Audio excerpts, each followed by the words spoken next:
I was watching a show a couple nights ago on Prime about people that were abducted by aliens.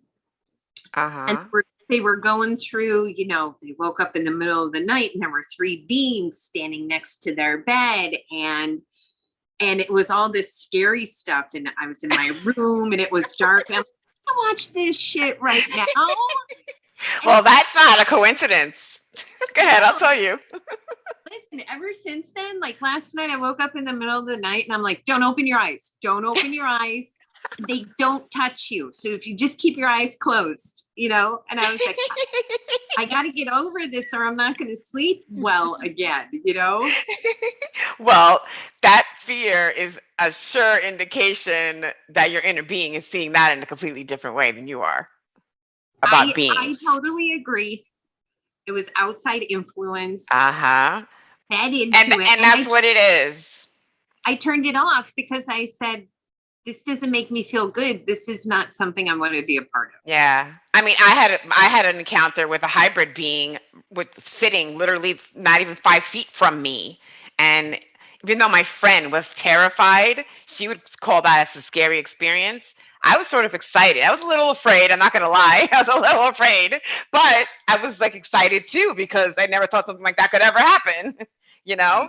So it was, but, and there's also a lot of stories. When I first had my out of body experience and I was like investigating out of body experiences and astral projection just to hear and near death experiences. I investigated for years on this topic, just because I wanted to find out and try to understand what happened to me.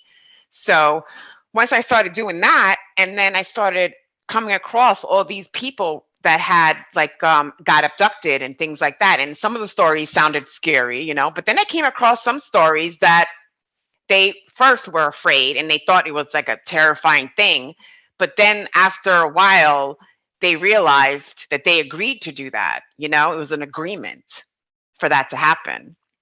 So that kind of eased my mind about it a little bit. And then I thought, well, gosh, if there's beings on the other, and there's other beings, they could have destroyed us many times over if they wanted to, like let's be realistic, come on, it just doesn't make sense.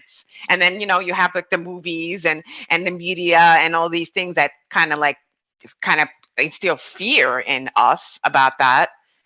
And that's why we become afraid of it. But I think that happened just so you can know that you are a little afraid of them because you want to see them. But the reason that like you want to see something, I remember you saying that you want to see something. And this was sort of like a reflection to you of what's holding you back from seeing something.